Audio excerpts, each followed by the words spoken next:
Welcome to The Stacks, a podcast about books and the people who read them. I'm your host, Tracy Thomas, and it is the last Wednesday of the month, which means it's the Stacks Book Club Day. We're joined again by Clint Smith, who is the author of the instant New York Times best-selling poetry collection, Above Ground. And in order to celebrate National Poetry Month, our book club pick is Catalog of Unabashed Gratitude, an award-winning collection of poems by Ross Gay. Released in 2015, it is a beautiful meditation on the ephemeral nature of love and life, and it's rooted in the imagery of nature itself. Today, Clint and I talk about the context that this collection was written in, how we connect with poetry, and so much more. If you're intimidated by poetry, I promise this episode is for you. And there are no spoilers on today's episode. Make sure to listen to the end of today's episode to find out what our May book club selection will be. Quick reminder, everything we talk about on each episode of The Stacks can be found in the link in the show notes. And if you love The Stacks and you want more bookish goodness, check out The Stacks Pack on Patreon, patreon.com/thestacks. For just $5 a month, you can join our incredible community on Discord, get our bonus episodes, join our monthly virtual book club chats, and so much more. And you get to know that you're a part of making this Black woman-run independent book podcast a reality every single week. I could not make the show without the Stacks Pack. So if you like the show and you want to hear more of it every single week, go to patreon.com/thestacks and join. Special shout out to our newest members of the Stacks Pack, Sarah Thacker and Tracy. Not me, another Tracy. Thank you all so much. And thank you to the entire Stacks Pack. And now it's time for my conversation with Clint Smith about Ross Gay's poetry collection, Catalog of Unabashed Gratitude.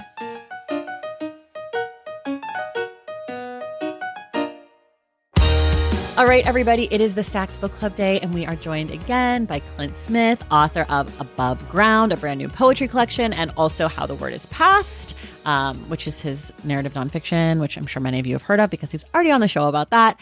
And today we are talking about Catalog of Unabashed Gratitude by Ross Gay. Clint, welcome back. It's good to be back.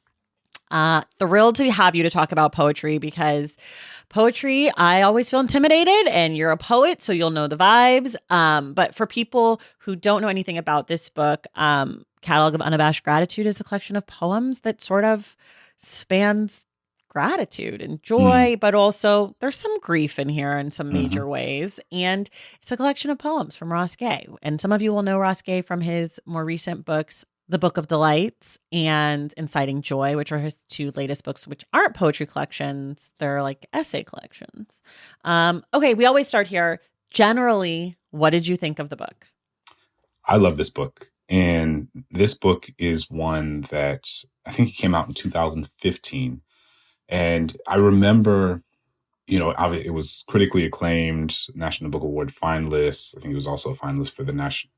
Did it win the National Book Critics Circle Award? It won the National Book Critics Circle Award for poetry and the Kingsley Tufts Poetry Award, and then was a finalist for the National Book Award, Ross, as it says on my cover. There you go. Oh, you got all the. I have the old version. I got the cheat sheet. There you go. So a couple things. I remember reading this book, and part of why it was so important was because it was a moment in which there was this, Ross is like 6'5", like he's a 6'5" Black man with a ponytail and like who loves gardening and talking about his favorite type of plum and and just like, in our previous episode, part of what we talked about was the holding of interpersonal moments of joy amid a larger backdrop of grief and mourning. And so this book came out in the early days of the Black Lives Matter movement, in which, again, we were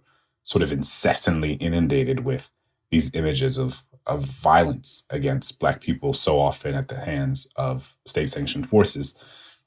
And so many of us, we were writing into that space. We were excavating that space. And I think necessarily so, right? It was so important for us to have books that were talking about the history of policing. So important for us to have books that were outlining how the impact this had on Black people's bodies, to see this all the time. So important for us to have books that were wrestling with the larger lineage of violence that what we were seeing was a part of. And this book kind of came into the world, and I don't think any of us knew how much we needed it, because it was a book by a Black man who was leaning into and writing about these small, granular, quotidian joys of life. And, you know, there are poems in here that are like ode to buttoning my shirt, ode to the flute, ode to sleeping in my clothes. And it was just, I know I'm going to start saying we, because I should speak for myself, but even though I think it is reflective of how many people thought of it,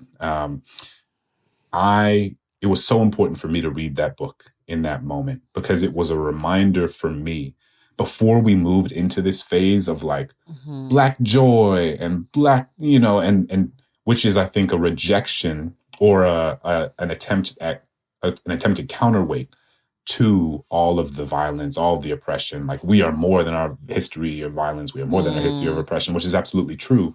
And I think now there has been a sort of swing to write more about joy, write more about the expansiveness of the Black experience, which is very important. We need books about all of those things. But this entered in a moment where it felt so important to have a book, not even that was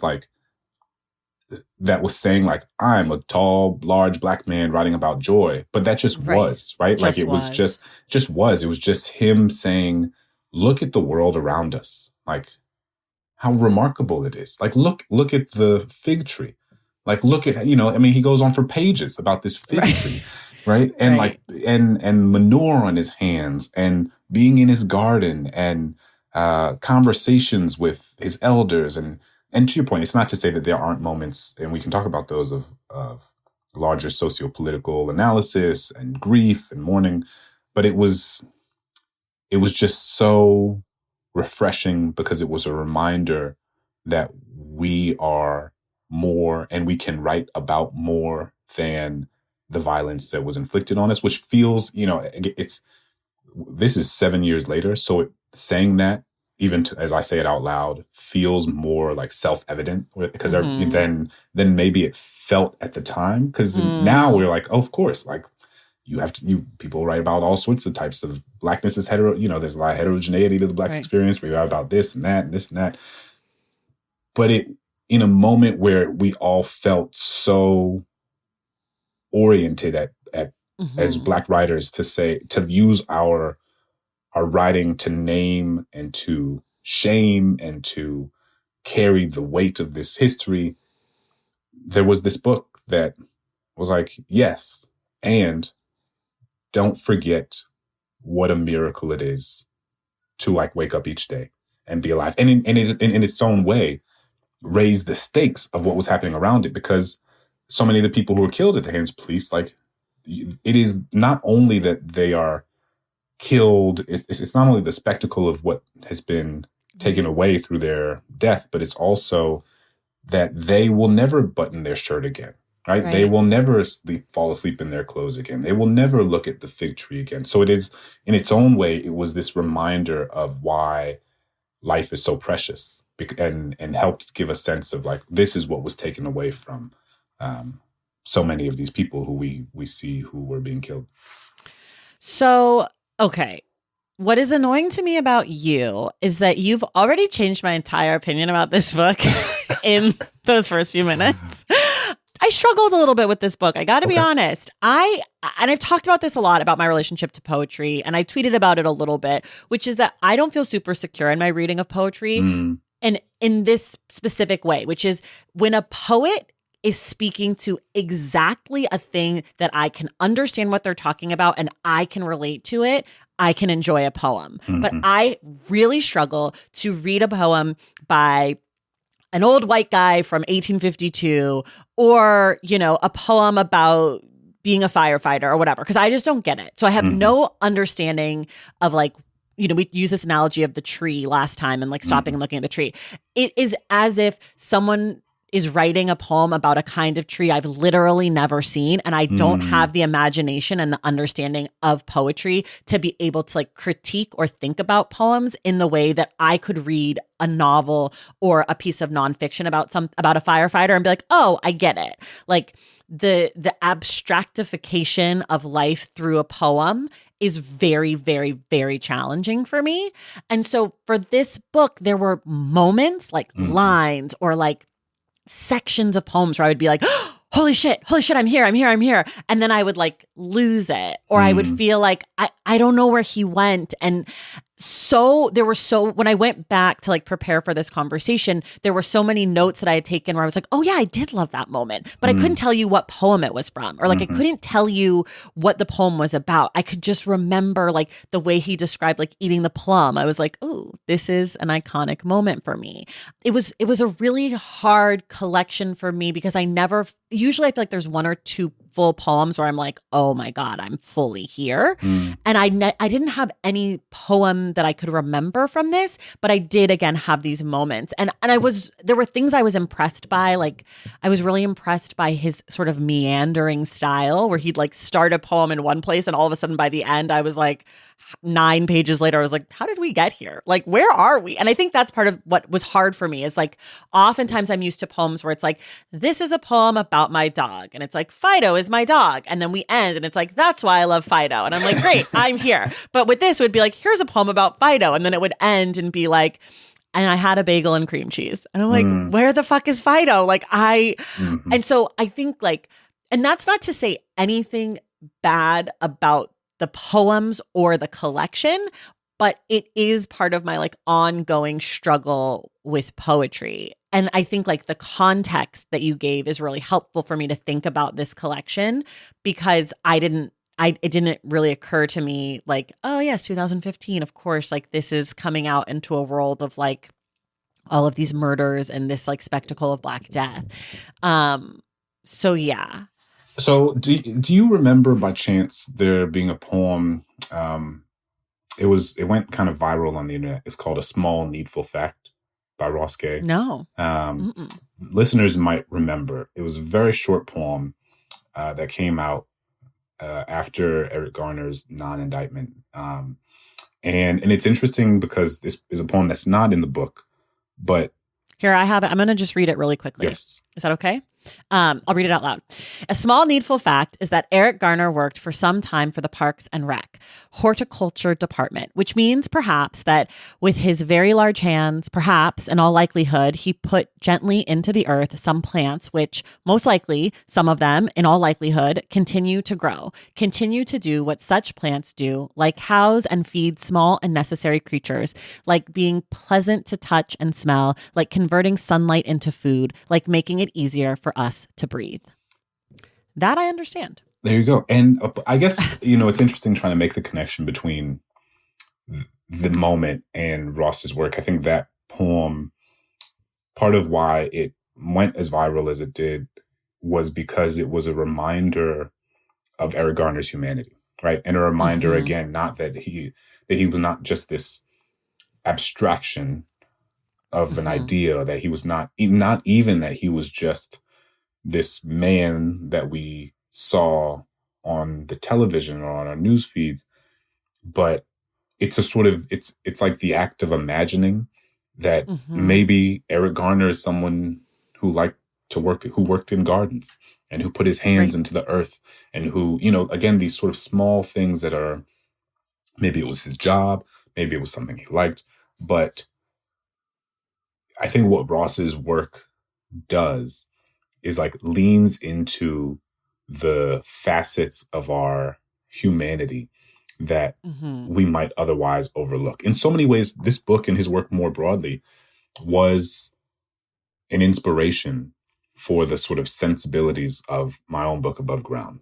Which I could feel. Yeah. And I could feel. And I think that because it is part of what I wanted to do was like lean into the things that might be like everyday occurrences or no regular occurrences that if I don't, for myself, like stop and take note of, and in this case, like stop, write a poem about, because in so many ways that's how I take notice of things, is writing a poem about them, then I risk losing an appreciation for this thing that is otherwise within itself a sort of small miracle.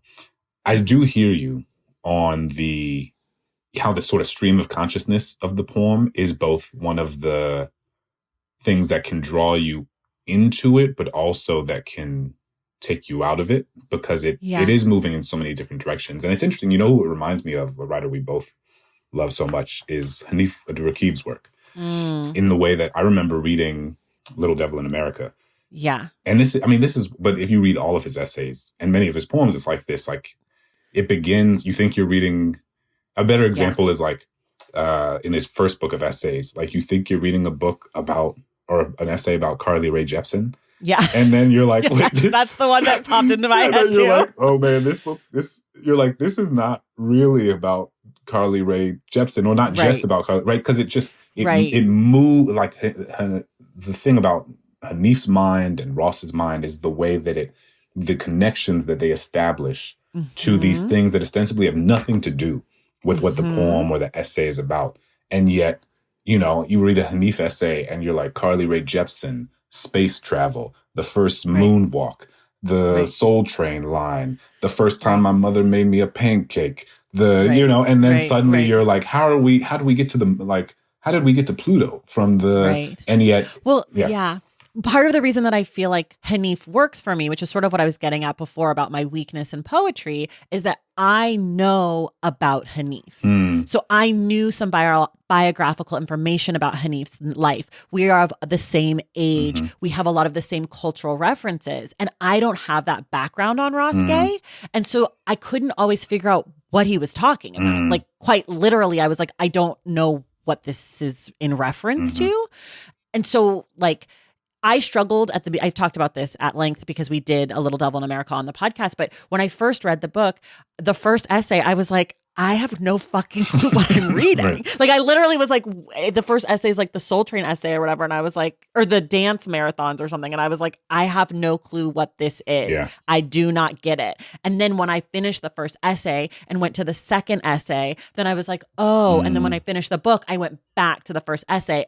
Almost exact same thing I did with South to America by Imani Perry, because she's another writer who does this thing where she's pulling, and I think it again is their strength. But when it's a nonfiction book for me, it's easier because I'm like, okay, this is what we're talking about. Like this chapter is called Soul Train. At least I have some grounding. And so I think with poetry, because I people get mad at me when I'm self-deprecating, but I've talked about how I'm not good at poetry. And I was tweeting about this the other day, and a woman was like, I actually think you're really good at understanding poetry and whatever. And my response to her was like, I think that to be like a good critic of something, you have to be able to read something that you don't understand or doesn't speak directly to you and be able to have an opinion about that as well. And so I'm not there yet for poetry. As I read this book, it reminded me that I'm like, I'm not there. Like I don't, and Ross Gay isn't super far from me in age, or, he's a Black American. Like, it's not like I'm talking about Walt Whitman or something, right? Like, it's just that it just doesn't, I lack the imagination for it, I think, in some ways. I mean, I don't know. I think that what we should do is like poetry, there's so many different ways to experience a poem. And it does, and for some poems, and I say this as, someone who is a poet who's poetry for a while, there are some poems that I read and I'm like, I have no idea what poem was about, right? Like and I'll read it again and be like, still got no clue. Read it again, I'm like, and these are sometimes poems from people I love, people I respect, people who mean a lot to me, and I don't, quote unquote, understand what the poem is about.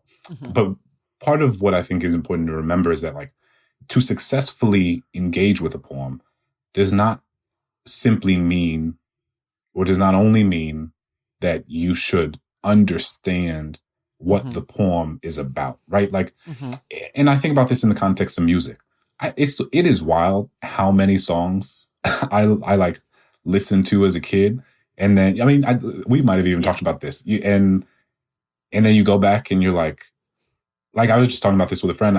So many 90s R&B songs and I Too listen Close, to. for example. Oh my God. And you're like, this song is about an erection, right? Like, yes. and I know but like it wasn't about, sometimes with music, and I think sometimes we put a pressure on poetry that we don't put on other genres, where it's like we have to understand what it's about or what it's telling us. And sometimes there are singer-songwriters who that very much is the case, right? Like they're telling us a story. We understand every single word. We can follow the journey. And and that is part of what draws us to that artist. Yes. For some musicians who I love, I couldn't tell you what a song was about, right? Like and this is a thing about having kids too. Like I'll listen to a song that I love, and then my son or my daughter will be like, "What's this song about?" And this is a song I've listened to for like 20 years, and then I'm like,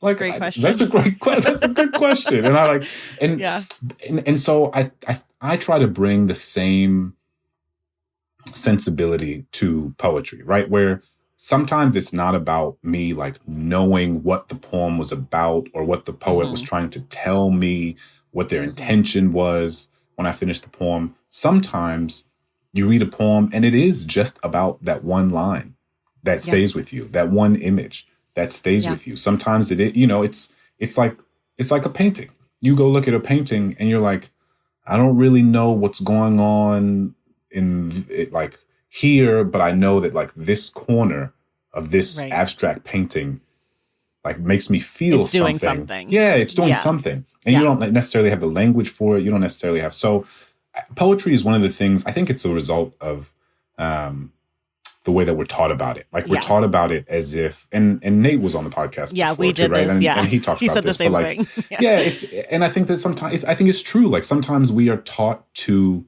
treat poems like puzzles or math problems that need to be solved. Right, like there's an answer. Yeah, and sometimes it really is just about how one line or one image or one moment in a poem makes you feel. And it doesn't have to be deeper than that, right? Like it doesn't have to be like, okay, well, I understood this one line, but I don't understand how it fits into everything else. Like maybe all the other lines you don't think you understand are just in service of making you feel that one line, because there are poems that I read, there are poets that I read, and I remember it is a thing where like, I couldn't tell you what the name of a poem was. I couldn't tell, but I remember.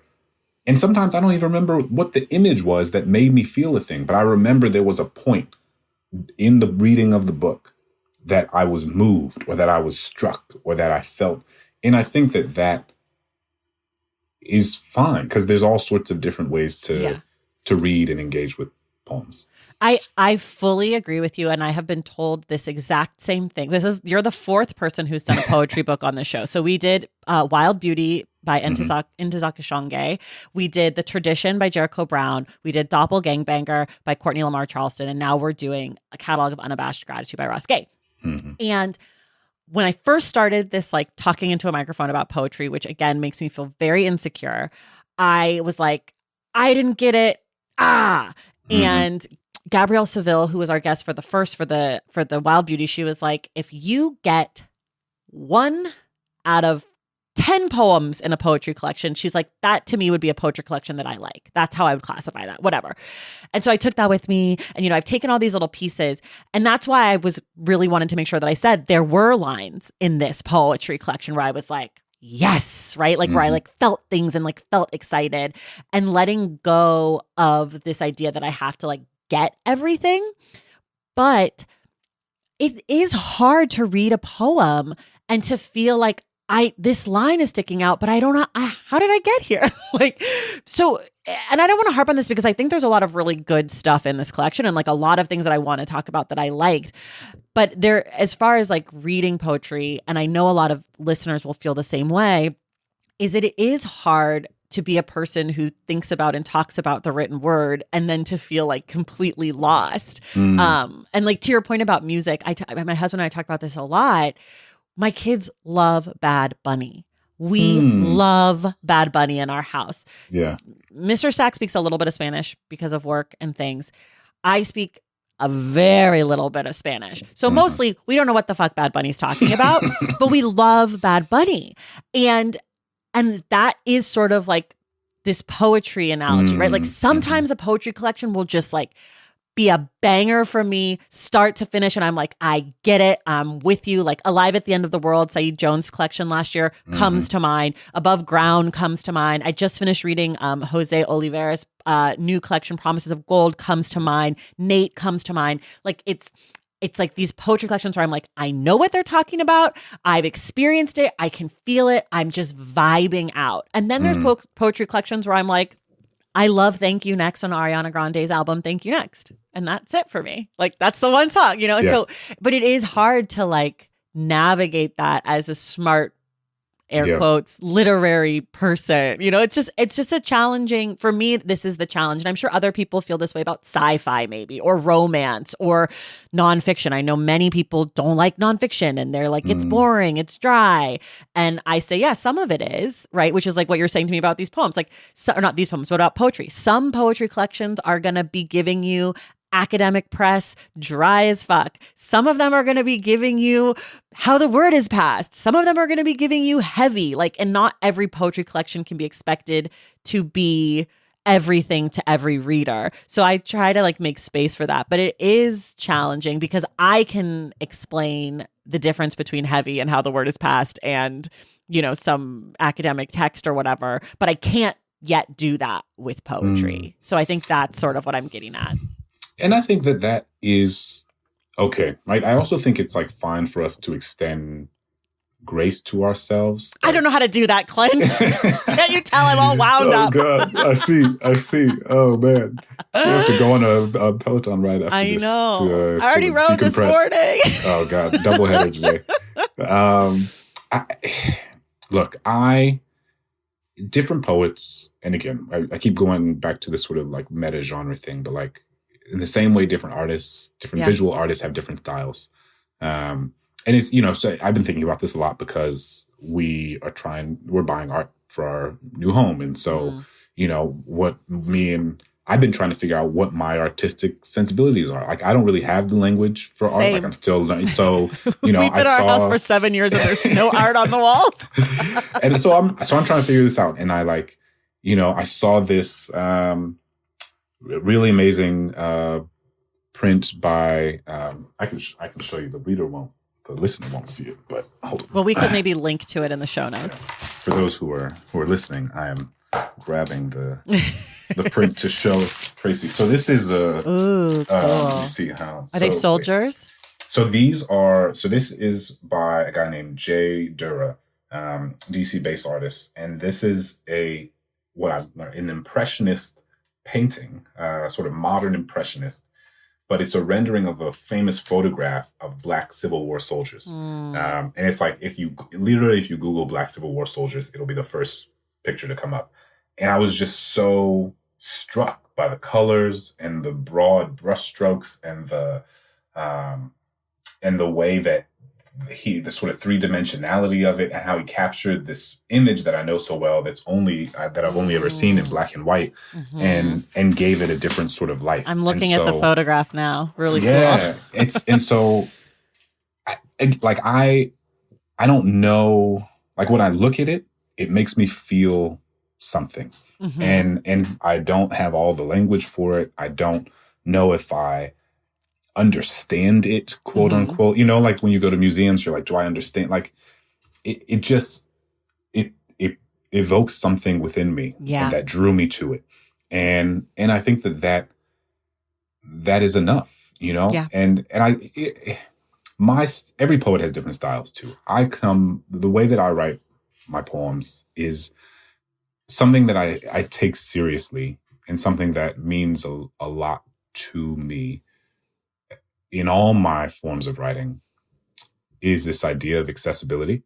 And it's interesting because sometimes accessibility it's like a complicated word for me in some ways, because it is kind of the guiding ethos for so much of what I do. Like the reason I wrote How the Word Is Passed the way that I did was because I wanted to reject the idea that scholarly and historical rigor was mutually exclusive from language and a storytelling and a narrative that was accessible to a sort of larger public. Right.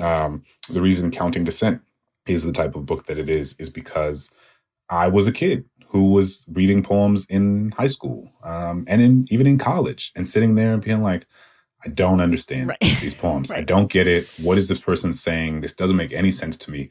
And I was like, is something wrong with me? Am I dumb? Like, am I dumb? Like, do I not understand? Like, is everybody else understanding this? Or are we all like performing a sort of understanding that isn't true? And we're just, and so for me and my own sensibilities, I think I am drawn to writing poems that feel legible in some way. Mm-hmm. And it's the same reason that I do the Crash Course Black American History series, right? Like because my guiding ethos is like, how do I make history legible for young people? And so much of that shows up in my poems because I'm always thinking about the same way I said in our last podcast, like the high school version of me.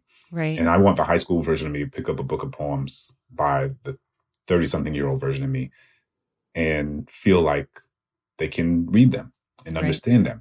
Different poets have different approaches. Yes. Different poets have different sensibilities. Different poets, and it is not to say one is right or one is wrong. Yeah. There is a lot to be said. There is about poems that lean into complexity, that are difficult. And I think there's something really beautiful about that, really important about that. And each writer, each artist has their own tradition they feel a part of, their own ethos, their own sort of guiding artistic principles. And that looks different for each person, and I do think that Ross's work is also legible in many ways. Yeah. But I think that the way that this book is written, especially because there are so many poems that are like 10 pages long. Yeah, there's only 24 poems. Right. The book is 100 pages. Your book is 100 pages, and you have like 60. And he has 24. I think it's not meant to be a book that you remember what a poem is. I mean, because like even the penultimate poem, the title poem, Catalog of Unabashed Gratitude, it's about like 17 different things. Yeah, it's actually its own poetry collection. That was the note I took. I said the title poem is its own poetry collection. Okay. Before we dive in, we're going to take a quick break. We're going to come right back to this. Valentine's Day is upon us, and I've got love on the brain. Love for books, duh, of course. Hello. Did you forget what podcast you're listening to? I love bringing you all great reads, exclusive author interviews, and behind-the-scenes book gossip. But I can only do that with your support over on Patreon and Substack. Our Stacks Patreon community, also known as the Stacks Pack, is where you can go for book club meetups, a private, very active Discord, and a year-long mega reading challenge to help you achieve all your reading goals. Plus, you also get that monthly bonus episode. Now, over on the Substack, you can subscribe to my newsletter, Unstacked, where I keep the book conversations going. I also give you a healthy dose of sports and pop culture, definitely some hot takes happening over there. And again, that bonus episode. If you don't have a few dollars to spare, don't worry. There are free options on the Substack and the Patreon to get you a little extra Stacks magic. Making this podcast is a total team effort, and by supporting my Patreon and my Substack, you allow me to support my amazing team that makes the show possible every single week. So if you or your friends are looking to meet other book lovers and support this indie podcast, come hang out with me on Patreon, Substack, or both.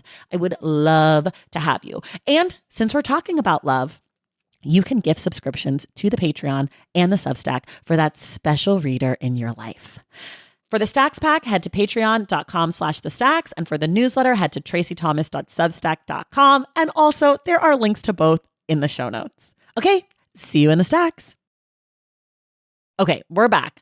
I want to touch on what you were just saying about accessibility because, and this is a thing that I feel about in a lot of other art, and I think you balance this line really well. And the other collections I mentioned that really work for me balance this line really well about accessibility is that I feel like I can understand it, but I feel like you're not talking down to me, or like you don't think that I'm an idiot. And I think oftentimes when things are accessible, you lose some complexity because the author's worried that their audience won't get it. And there's this like, I need to talk to the audience, and my audience needs something that's accessible or whatever. And so I would loathe to suggest that someone like Ross Gay would ever want to be accessible to me. I just think I'm not there yet, right? Like you're there and this collection works for you so well. And it's not that Ross Gay needs to change what he does. I need to get better, or like I need to embrace. But I don't even know. It. I don't even know if that's true though. I think it's like the way that you engage art is shaped so much by the moment and the time and the context in which you engage, right? So it is the way that I even began talking about this. It's impossible for me. Like it's fundamentally impossible for me to disentangle the experience of first encountering this book from the larger sociopolitical context in which I encountered it. Does that mean when I picked this book up, I understood every single thing Ross was trying to say? No, but I knew there were images. I knew there were ideas. I knew there were lines and language that made me feel something that I didn't realize I needed so desperately. Yes. In that moment. And so it's the same. And again, here we get going with different genres, but like, have you ever, like, I think many of us have had this experience where like, maybe you're out at a bar or you're out at the club. I don't go to the club anymore, but like when I was young and hip, you're out at the club and you hear this song and you're like, this song is amazing. Like, what is this? And then you put, you Shazam it and you like look it up later. You like get the song and then you listen to it like when you're washing the dishes in your house and you're like, this doesn't feel the same. This is not slap. This is not, it does not, this felt so different, in the club. And it's because the way you consume art is inevitably tied to the context in which you consume it, right? And so like what the feeling you had listening to that song while with your friends, while dancing, while like, living young, wild and free is different than the feeling you have folding your clothes or like washing, and so for this book, it's the same. Who knows how I would experience this book if I were reading it for the first time now rather than 7 years ago. That's true. And I think about that all the time with certain books that I read. Like I read it at a time that either made it so that the book did or didn't speak to me in a certain way.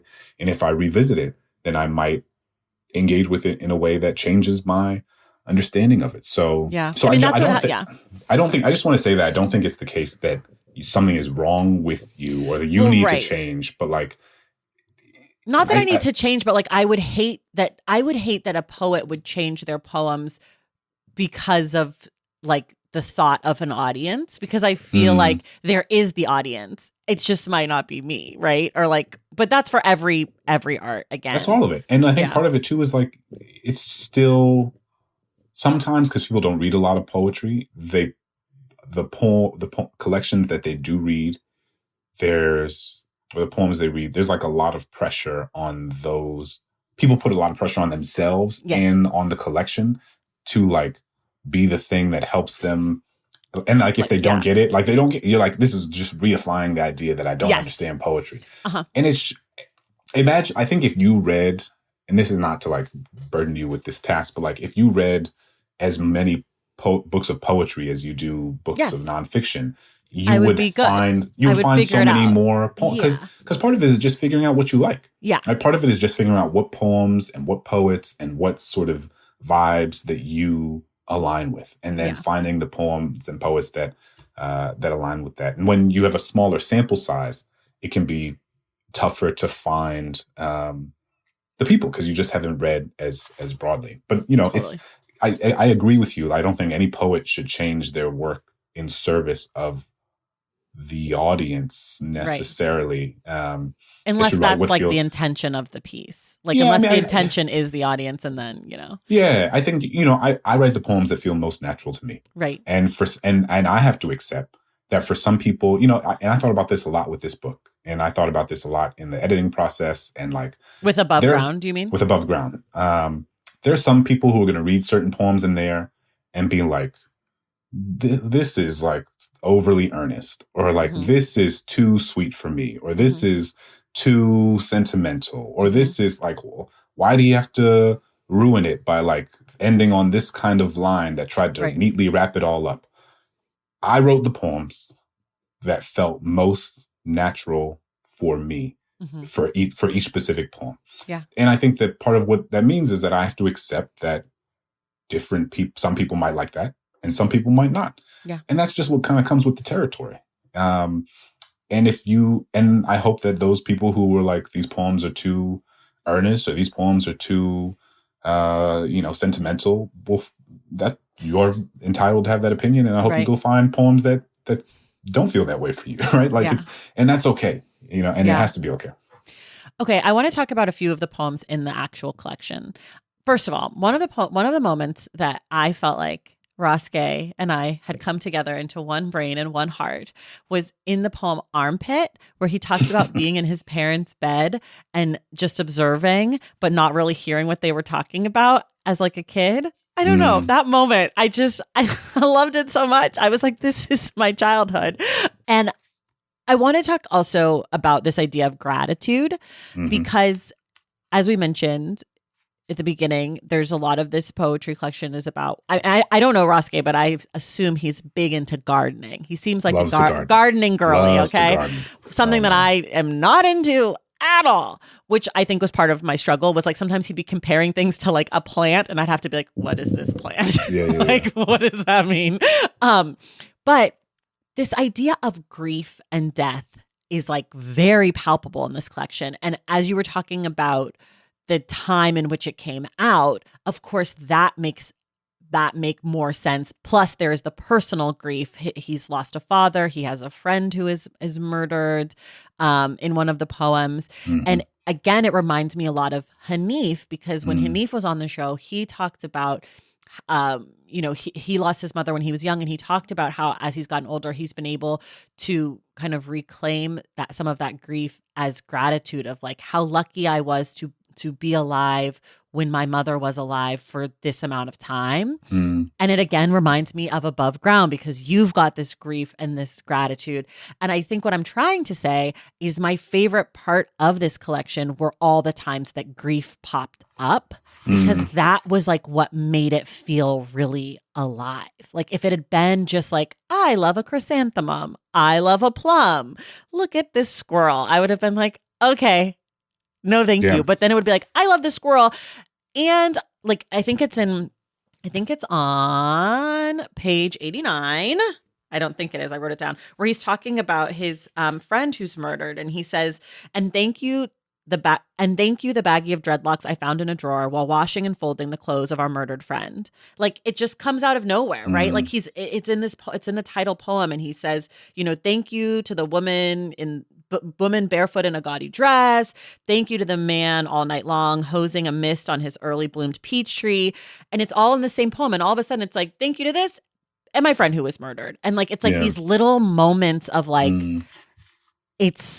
there's darkness here too. That was what really like excited me about this collection, because I was worried it was just going to be a collection of poems of like, I'm grateful for the trees. And it's like, I don't know. That's, to me, that is like where the collection shined brightest. Yeah. And it's so, I'm glad you said that, because I don't want to, want people to leave, and they won't, because we're not talking about it, but like leave with like a reductive sense of what the book is about, that it's just like, la, la, la, like ode to this, ode to that. And that, to be clear, that would be a perfectly fine book to write.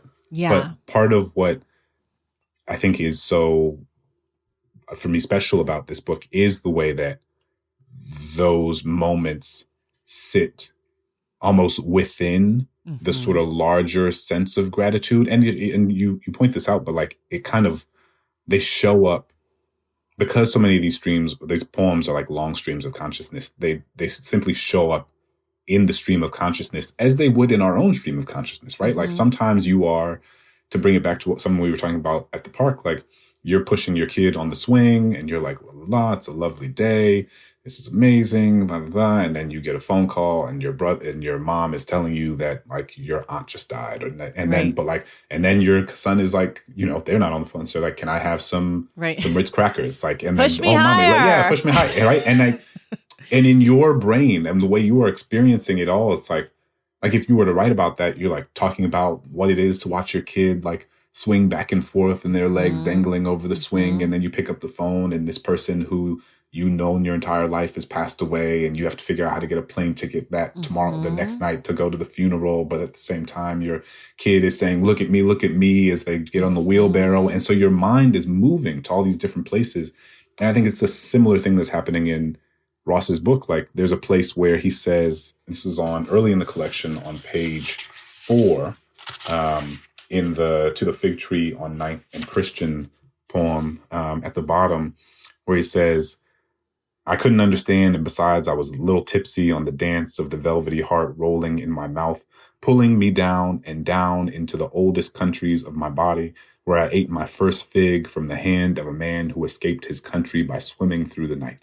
Right. And so it is this moment of, he's describing the fruit as a velvety heart rolling around in his mouth, and he's talking about this man who hands it to him, and we're like enraptured in this moment of utter, like he's just experiencing utter delight. And it's like, oh, this came from the hand of a man who escaped his country by swimming through the night, right? And so it's even the juxtaposition of those moments, right? Where like you are handed something that gives you so much joy from a person whose hands have experienced so much pain. Right. And that's, again, like that's life. And you think about how many times that happens where like we don't know that story, right? Or how many times something that we have benefited from has come from the hands or the work of people whose stories carry traumas or violence that we will never know. Sometimes we won't know it, and sometimes we will know it. But does the knowing it change how we experience the joy or delight of the thing? I don't know. Maybe it does, maybe it doesn't. But I like that those sorts of moments exist, because it is a sort of reminder for me of the duality of so many of our experiences. Yeah. I mean, just hearing you say that and mentioning like, you're at the park and your kid asks for Ritz cracker and whatever. And like on top of all the things you said, also then all of a sudden Ritz crackers become associated with your aunt's passing or something, right? Like it's like that these things, not only do they happen all at the same time, but then they get pushed into your brain at the same time. Like I can't think about, I said this last time, I can't think about the verdict in the murder trial, for George Floyd, without thinking about the exact park that I was in and the helicopters overhead, right? And like those things shouldn't necessarily be connected, but to me, that verdict's coming out is the helicopters, and then I had to leave the park, and so I ended up at Sprouts, and I just think about Sprouts, and like it's like these things, and I do think that the collection does a really good job of that, and that is so clear in the collection that it's like this moving through the stream of consciousness and this like meandering thought, but it's also challenging if you don't know the thought that started it all. But I do like the challenge of this collection. Like I like the words, and I've talked about this before too. I like to read poetry out loud at least a little bit, because I usually can find something out loud that I can't find off the page. Oftentimes just with like how the vowels and the consonants sound. We did Doppelgangbanger, and one of the things that I loved about that collection when I was reading it out loud was how many like plosive and like really like oral consonants there are in that collection. Like just the word choice was so like, and I just like loved it, right?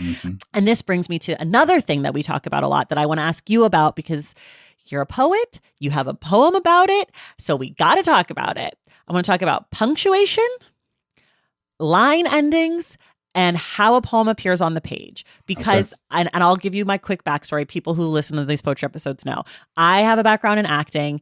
I studied Shakespeare for a while, and I have very strong opinions about meter and punctuation. And so when I see a period, I respect a period. When I see a comma, I respect a comma. When I see a line ending, that to me means an end of something. It doesn't have to be an end of a sentence. It doesn't have to be an end of a thought. It doesn't have to be a big pause, but there is some shift for me. That's the cue that I'm getting from the writer. Now, I've talked to many poets. They don't all agree with me. Some people say they agree, and then I hear them read their poems and they don't actually agree with me. And then some people are like, no, you're wrong. So I would love to hear from you, your thoughts about punctuation, line endings. And then when I say how poems appear on the page, like you have the poem about the coastline in Louisiana that is like on a diagonal and it gets like thinner and thinner and thinner. And so like I read that poem in a different way, or like your hiccup poem, it's like these little paragraphs back and forth. So like that's like a hiccup to me. So like I was reading them in different voices, kind of like I like the shoulder movement of your hiccup. I'm like acting it out. Once an actor, always an actor. I see it. So I'd love to hear your thoughts, because this poetry collection does not have a lot of punctuation, which was hard for me. But also some of the poems, like the first poem has very few lines in the poem. And then later on, some of the lines are really, really long. So just wondering what you think about those kind of cues as a poet to your audience. Yeah. I think that, it's interesting to think about these questions within the context of a specific poem, and then interesting to think about them in the context of a larger collection in which different poems are fitting together. So in the context of Ross's book, part of what, we've talked about this, part of what I think the lack of punctuation is doing is communicating a sort of stream of consciousness, a kind of rolling set of ideas and thoughts that are meant to reflect in some ways, like I read this book and I feel like I am stepping into the consciousness of Ross Gay. To be, I should say, we are taught that the speaker is not always the author and there, right. And so maybe it's Ross, maybe it's not. I think it's Ross. If it's wrong, sorry, Ross. But but it feels like when I'm reading, I'm stepping into the consciousness of Ross Gay and experiencing the myriad ways that he makes sense of a moment, of an idea, of a set of ideas altogether. And some of these poems only have like two, so I just flipped to a random page 45, to the mistake. Each line has 2 or 3, max 4 words per line. And so the impact, the effect that I experience when reading lines that are very short is speed, right? Like I'm sort of moving quickly through, my eyes are moving quickly down the page. I'm experiencing the sensation of quickness in some way. And so to me, what the poem, whether this is the intention of the writer or not, what it is doing is saying, I want to be read quickly. And that may be tied to the content of the poem. I know oftentimes for me, when I do make a similar stylistic choice, my intent is that the reader experience it as a sort of quickening. Because it's interesting, and I had to think about this a lot because I came from, as we talked about in the last episode, I come from a performance poetry background. Right. Like I come from a background in which like I wasn't thinking at all about what the poem looked like on the page. Because when I was first writing poems, they were just big blobs of text. And I would get on stage and I controlled how the audience experienced what I was saying. So I made a decision about where to speed up, where to slow down, where to make my volume louder, where to make it softer, where to do certain things with my body that like enhanced or complemented the meaning of the words I was saying, what my breath control was like. Those were in the form, right? If we're going to think of like spoken word poetry, performance poetry as its own form within the sort of larger genre of poetry, which I think we should, those act as sort of auditory punctuation, auditory line breaks. And so when I've encountered Descent, that was the first time that I, at a collection's length, had to think about poems that I had spent a lot of time reading out loud. How does what I was doing with my breath or my voice translate to the structural decisions that I make on the page. And so, if I want the reader to experience things more slowly, I'll make the lines very long. If I want them to experience things very quickly, I make the lines very short. Sometimes I want the form, the content of the poem to be reflected in the structure and the form of the poem. So to your point, like cartography is meant to reflect the eroding away of the Louisiana coastline. I think about the poem about the little boy who was the first person killed at the electric chair, and how that poem is meant to look like a chair, right? And so, so right. Oh, that's interesting. It's fascinating. I didn't get that, even... but there's such a clear rhythm to that collection, to that poem, that it's like two syllable, two syllable, two syllable, two syllable, and then it's like that. So like I got it, but the chair didn't occur to me. And that is so fascinating to me, right? The way that like what people get, do they see the chair? Do they not see the chair? Some people, in my first collection, there was a poem about this idea of like holding your hands up as you go down the slide. That was an attempt at being in conversation with the idea of like Mike Brown, hands up, don't shoot kind of thing. And that poem is meant to look, not directly, but somewhat like a slide. And so those choices are choices you can make. You don't have to make those choices for every type of poem. But I think for those of us who, there's like a generation of us, so to speak, or a sort of group of us who came from the spoken word, slam poetry, performance poetry space, who are now in our, and we all knew each other when we were teenagers in our early 20s.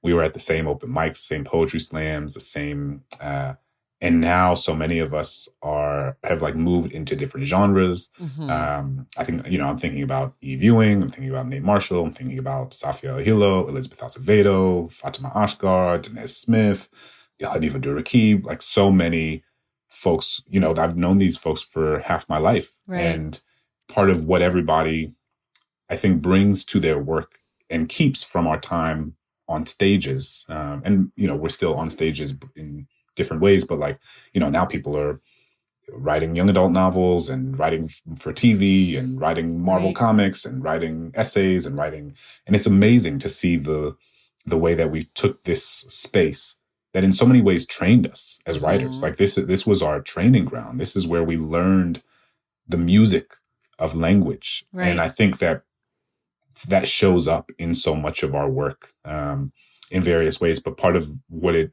has been for so many of us is thinking about how the auditory and oral experience translates into different mediums and different, and we make different decisions. That's not to say there's like a homogenous set of decisions that are made around it, but you are thinking about how something out loud might translate, like, because you are, I guess what I'm asking is, you are thinking about what instructions or hints you might potentially leave for a reader about how you think about the poem's, not necessarily performance, but like how you're trying to tell us something with the shape or the line length and endings and things.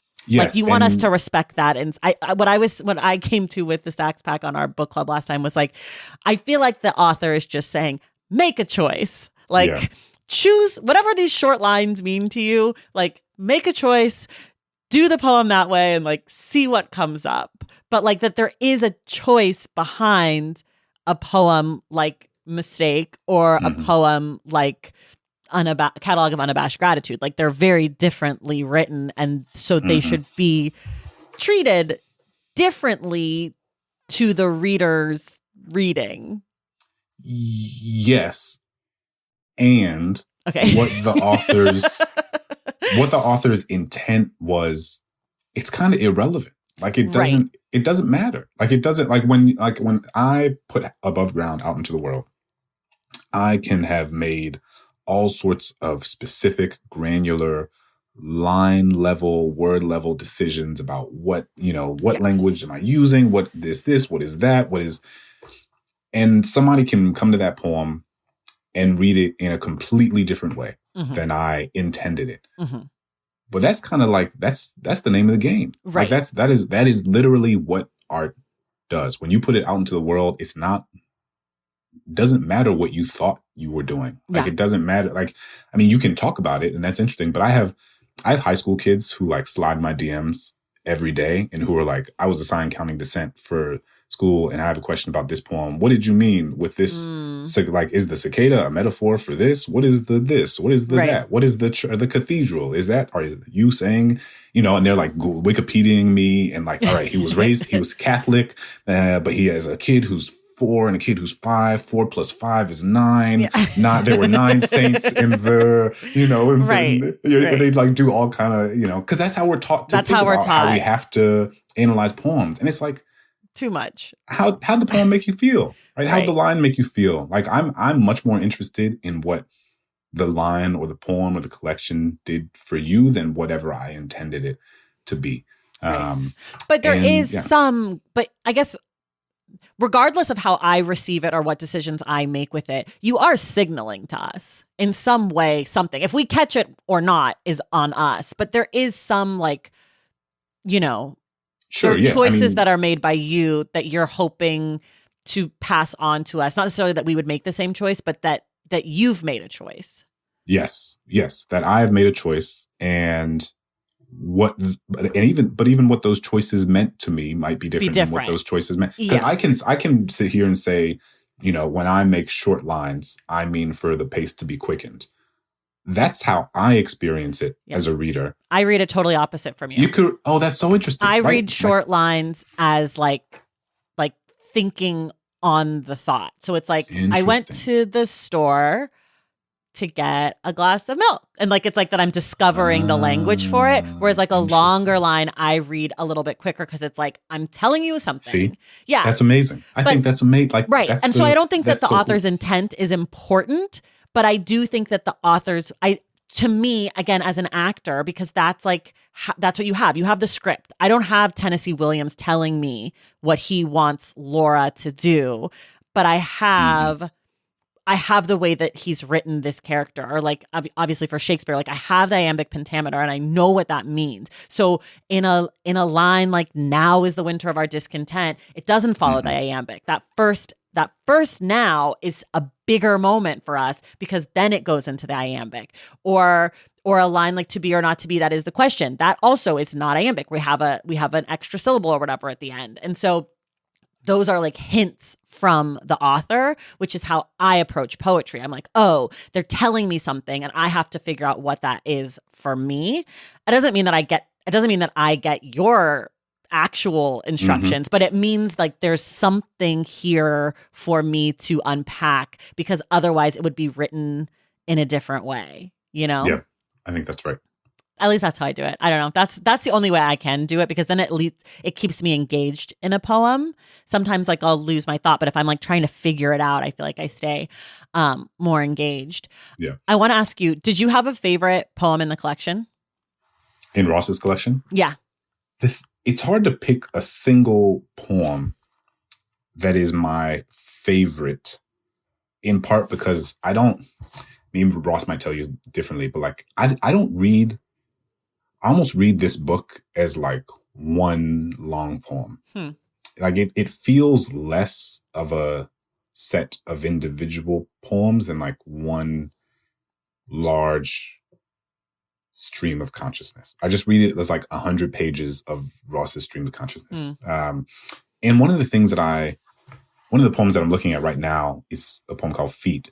And there's a lot that I love here.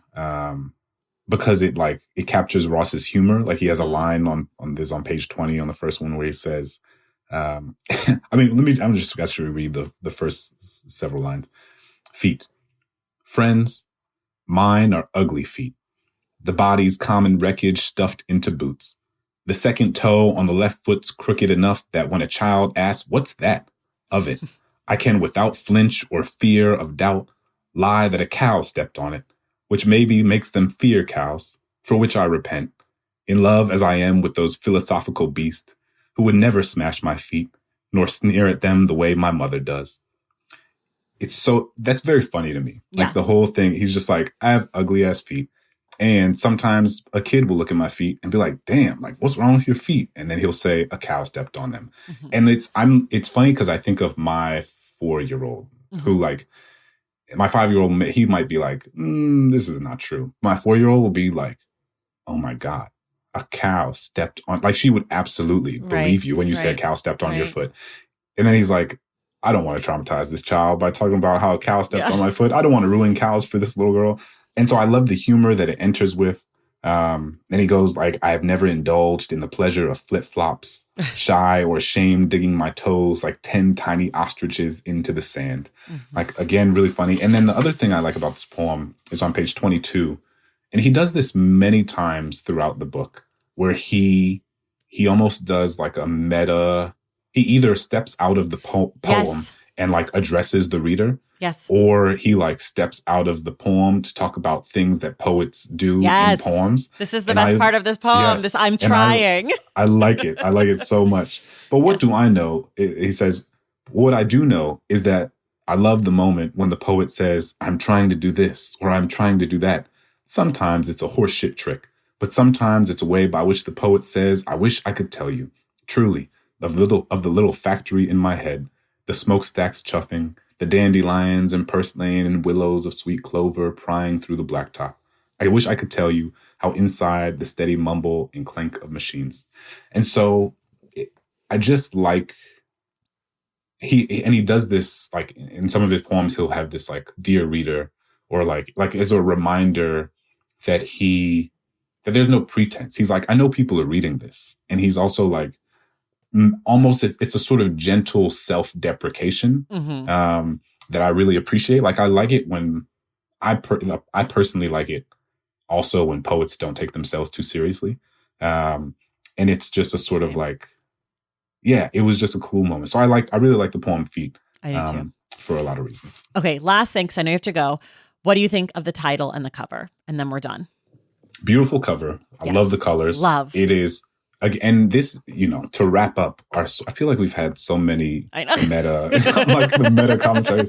But like, I look at this cover. I don't know what is it a picture of. I don't know what it's meant. Is it a field? Is it flowers? Is it a garden? Is that the sun? Yeah. Is that the sky? Is it water? Is it the sky pouring? But I know how it makes me feel. So good. And I like looking at it. I love the dripping paint. I love it just, and I think that's not to get like overly poety meta, but like, that's what this book is, right? It's like, and the dripping paint is like the way that it like bleeds in, everything bleeds into everything else, right? That is the stream of consciousness. That is, and you don't have to say that this is a picture of a meadow. You don't have to say this is a painting of the sunset. You don't have to know if that's the water or the sky. All you have to know is what it makes you feel. Yeah, totally. I agree. The only thing I don't like about my cover is all these stupid stickers take away from the painting. But like,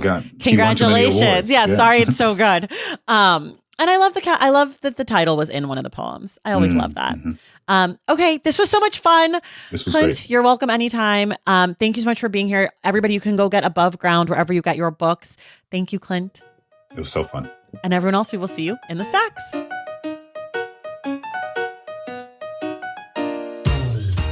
All right, y'all, that does it for us today. Thank you so much for listening. And thank you again to Clint Smith for being our guest and to Lena Little for helping to make this conversation possible. And now the announcement for our May Book Club pick.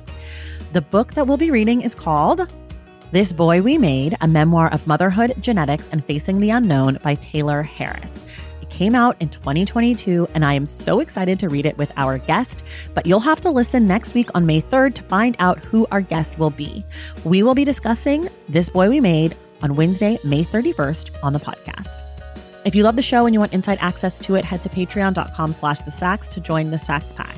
Make sure you're subscribed to the Stacks wherever you listen to your podcasts, and if you're listening through Apple Podcasts, be sure to leave us a rating and a review. For more from The Stacks, follow us on social media at The Stacks Pod on Instagram and at The Stacks Pod _ on Twitter. And check out our website, thestackspodcast.com. This episode of The Stacks was edited by Christian Duenas with production assistance from Lauren Tyree. Our graphic designer is Robin McCrite, and our theme music is from Tigirigis. The Stacks is created and produced by me, Tracy Thomas.